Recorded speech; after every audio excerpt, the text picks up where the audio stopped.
Hey everybody, this is Rydo and we are back to Hearthstone. Might be a little louder today. It seems like I've got some stuff in my ears, some water in my ears, so sorry about that. Let's go ahead and let's probably, well, I don't want to get rid of the 61 and then win 2 games, I guess, is what we would like to get rid of. So that leaves us with 3 quests here where we just need to destroy 40 minions, play 30 warlock cards, and play 50 rogue class cards, which I think we can do. I have a friend either on Steam or this. I also had a watch and learn and got another classic pack, but I don't know. They're changing everything on Hearthstone, and classic packs have kind of started to not be that important, or they're a little bit less important to collect now. I kind of wish I had gotten a full collection going. Let's see, I'm at like 800 dust, and when we look at the classic cards in crafting mode and then start looking at what we have left to create, it's all just these that need 1600 dust. And ideally it's still the right move, I think, to try and have a complete collection of classic cards, but some of these classic cards are now going to be banned in the quote-unquote Hall of Fame and only be allowed in Wild. And by the way, arena runs now are going to be standard play, so there's literally no place to play Wild except for Wild single player mode.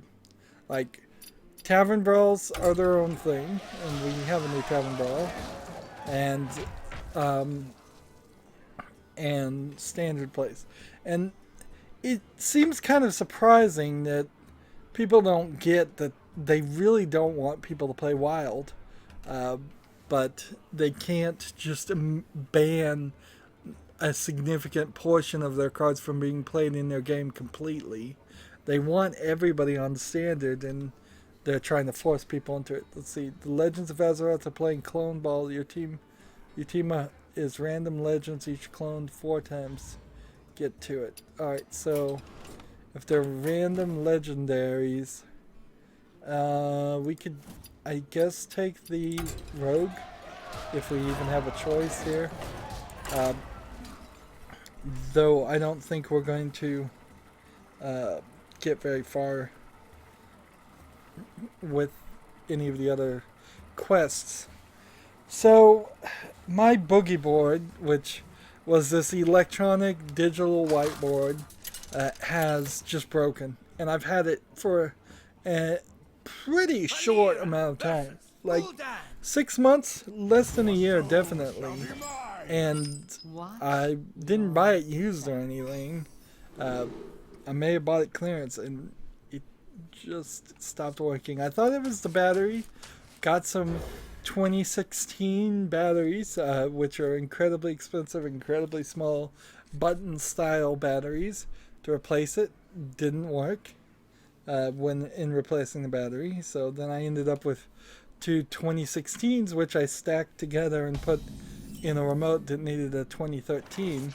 Little secret there, the 16 is like 16 millimeters, and then let's see, your next legendary you play and all other copies cost 3 less. Let's see. I wonder. What would I want to do? I think we'll just go ahead and start. Start with that.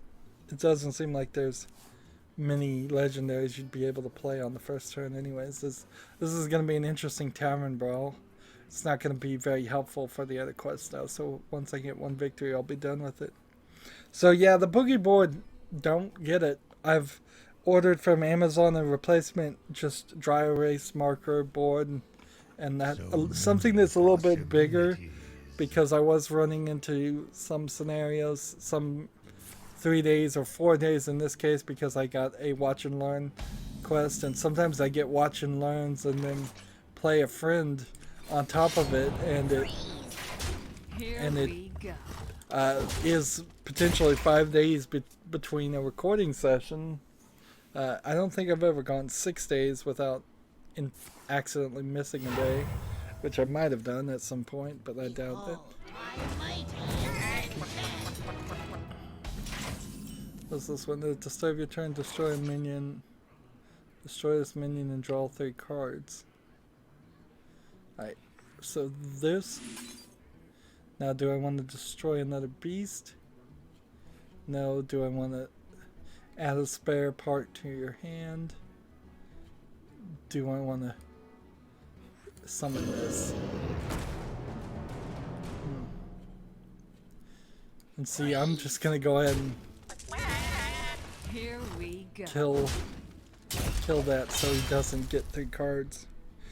So yeah, disappointment there, but I've got a replacement. Hopefully the whiteboard works. If not, well, it will work. I'm just hoping it will work on my microphone stand and not end up bending the microphone downward. At the end of your turn, restore all 6 health to all damaged 2A damaged character. Okay. Well, I can't do anything else, so Here we go. I probably should kill this character, but I'll do that later. Let's see. So in the temporary, before I get my whiteboard, I wrote on a notepad, this tiny little spiral notepad, just things. I will say that my handwriting is better using a pen and paper than it was using the plastic stylus and the boogie board anyways. So we've got some things. Slightly sad news, the co-founder of Nintendo of America passed away, Alan Stone. He was 71 years old.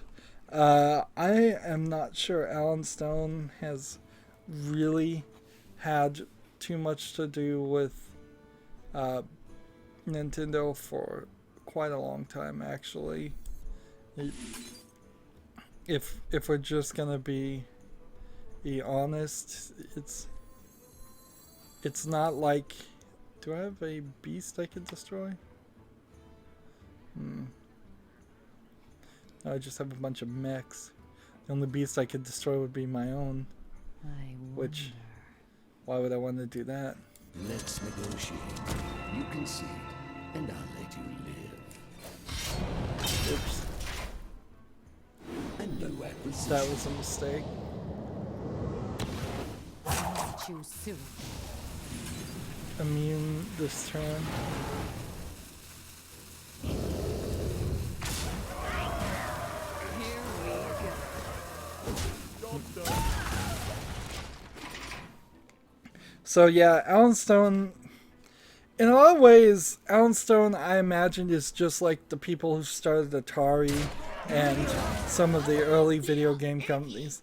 He was effectively making a toy company based off the Japanese Nintendo, and perhaps it wasn't initially a situation where, like, Nintendo of Japan had 100% of control of Nintendo of America, but it certainly has become that now. There's like no way to argue anything even against that thought.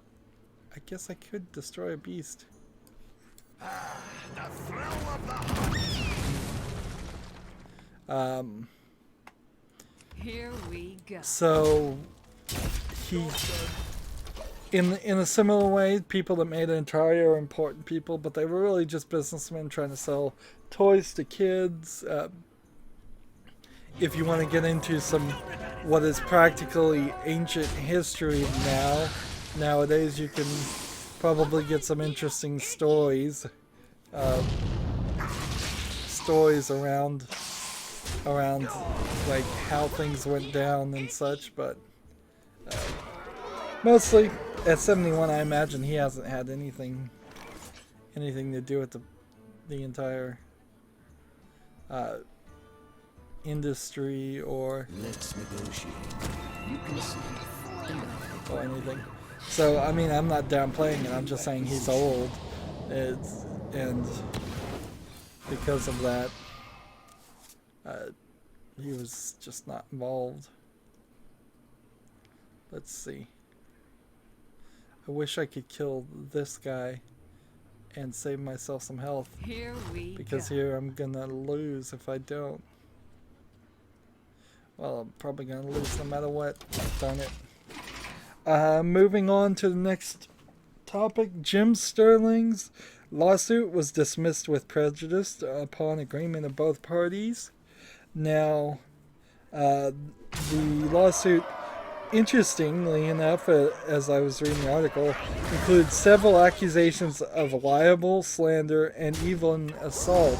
And I'd really like to know how they claimed assault, because I'm pretty sure Jim Sterling was never even in a room with the digital homicides.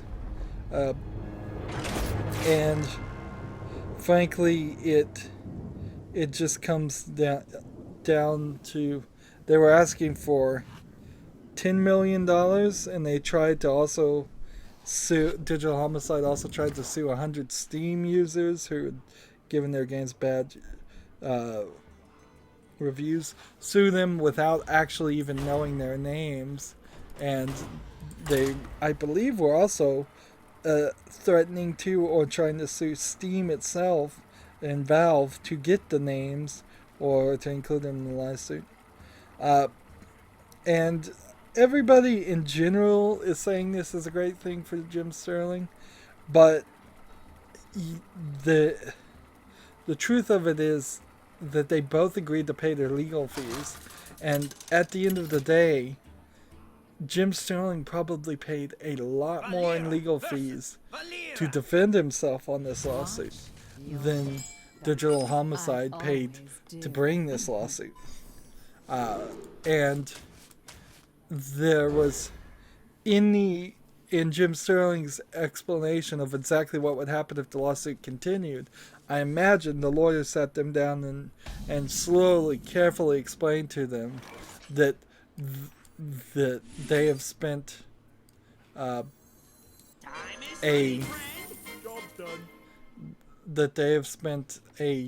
significant amount of money, which was given to Jim Sterling either through, I don't know if it was a Kickstarter or just through his Patreon in general. And it might be a little bit difficult in this case because several YouTubers have set up Kickstarters and Indiegogos and GoFundMes to specifically defend themselves against lawsuits, whereas maybe Jim Sterling, since I wasn't paying enough attention, was just saying, well, give it to my let's see, after you cast a spell, refresh your hero power. Well,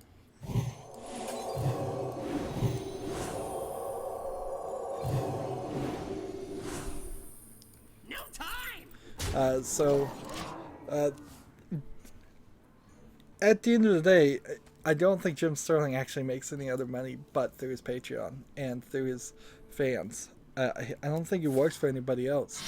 See, I'm not privy to his finances or anything, but at the end of the day, money was definitely probably donated to his Patreon. Here's my line of certainty here that I'm saying. There was definitely probably money was definitely probably donated to his Patreon that would have that wouldn't have been donated otherwise if he wasn't being sued.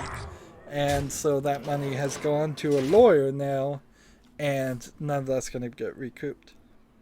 And however, on the other hand, and this just kind of shows the unfairness of our civil system, if Jim Sterling had gone further against it and not agreed to drop it and forced it to go to trial, it would have just dragged on forever, cost him more in legal fees that would have never actually been recouped, because I imagine Digital Homicide has no money at all.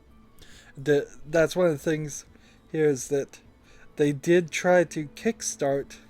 They tried to get people to actually Digital Homicide tried to get people to kickstart the lawsuit against Jim Sterling too, which didn't go anywhere. So in the end, all the money ends up in the lawyers' pockets or the court's fees, and leaving money aside for a second, this whole thing maybe got Jim Sterling a lot of Do you have the artifact? of press, but in the long run, I imagine it added a ton of stress to his life, took a lot of focus away. I know for a fact that there were times in which he would have been recording more footage or playing games to review or something, and instead he was spending time talking to his lawyers. So his content, his time was definitely lost, and that can't be recovered. And nobody lives forever, so this lawsuit was not good for him. Inherently, it shows the danger of working any career in which you're in a public persona and saying anything that anyone might find controversial. Let's see.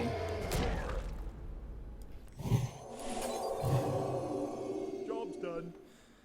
So that, furthermore, for other examples of that, you had people going after PewDiePie, the Wall Street Journal. You've had people that are now going after Milo Yiannopoulos, which, I mean, he left himself wide open because he started off as a shock jock, and even worse than PewDiePie. And it seems like in this new world, people are going to go after people who have ever made a joke in their life and try to use that against them, which isn't fair.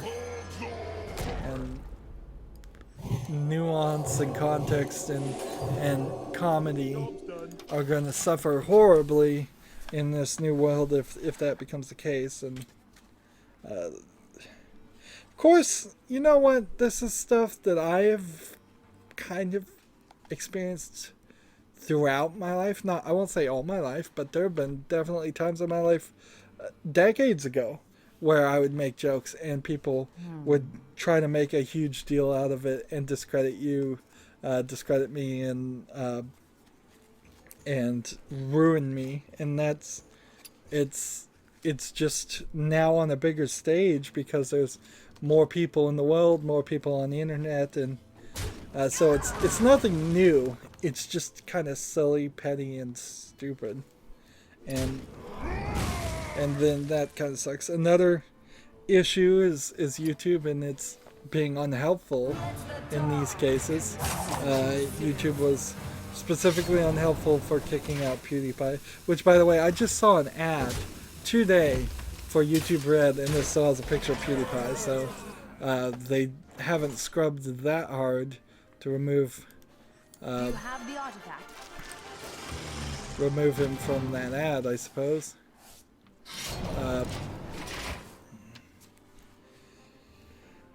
So they're not helpful there. There was a incident that just happened where a bunch of trolls were flagging a zoo's live feed of a giraffe about to give birth, and the automated system decided to just shut it down. So people were anticipating watching this giraffe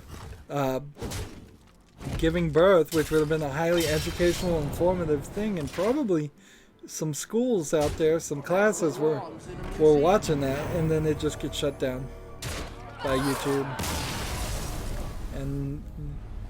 It's all automated and it's all garbage. And that really sucks. Not as much as I'm sucking at this game, but whatever. Maybe I need a different thing. I'm gonna go with Shaman on this one because Shaman actually makes some sense.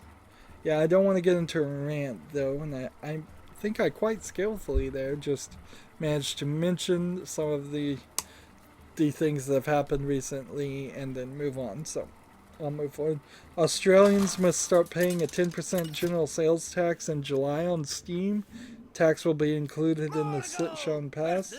It's, I guess, not a VAT tax, because if it was a VAT tax, to my understanding, then the price would go up even higher the more games you bought.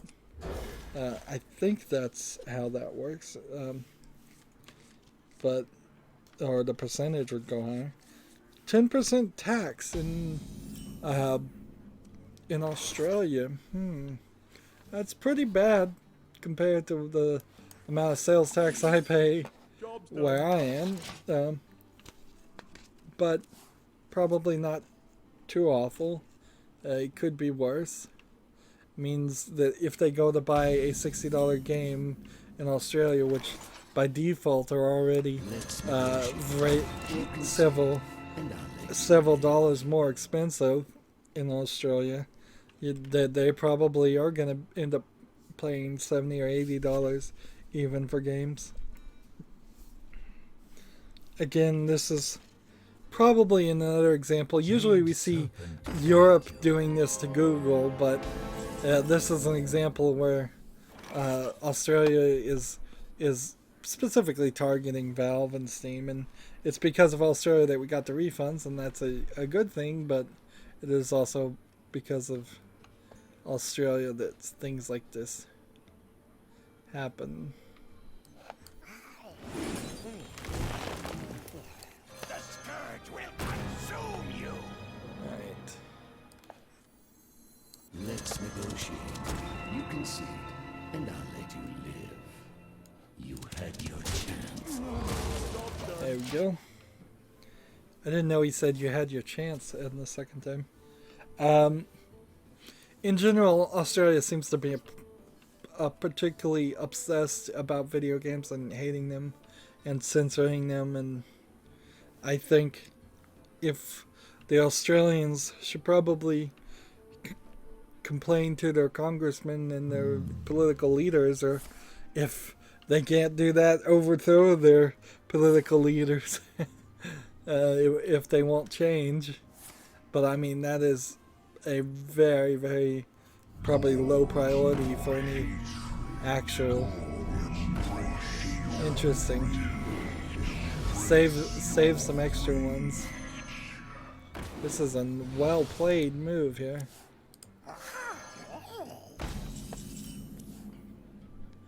Okay. Let's try this. A new acquisition. A new acquisition. Deal 2 damage to all minions. You had your chance. You had your chance. To the slaughter. Yeah, he's won. He's won already. Wow. Wow, you won.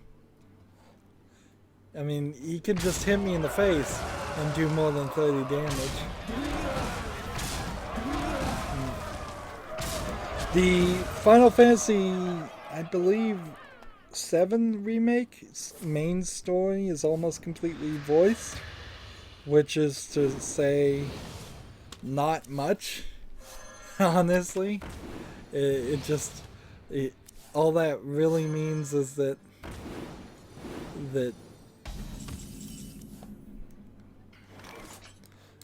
they are somewhere close to. Let's see. Also damages whoever attacks next. Job's done. Harvesting servos engaged. Let's see. Because on Final Fantasy VII, how much of the other games of the non-main game needs to be revoiced, and odd things aren't looking great for that. Anyways, whenever this guy decides to beat me, we'll be the end of this recording, by the way. I would like to see maybe some of the earlier fantasies we made, honestly. Because if they were going to do Final Fantasy 1 or 2, that would be a massive upgrade from like an 8-bit animation style to you could do full 3D graphics and just take the story and begin again. But you're kind of just tweaking the graphics and redoing the voices on 7. Well, we certainly didn't make that much progress here. I still need to get a Tavern Brawl done, so I guess next time we'll start with that. As always, I ask you to like, share, subscribe, comment, and watch every second of my videos.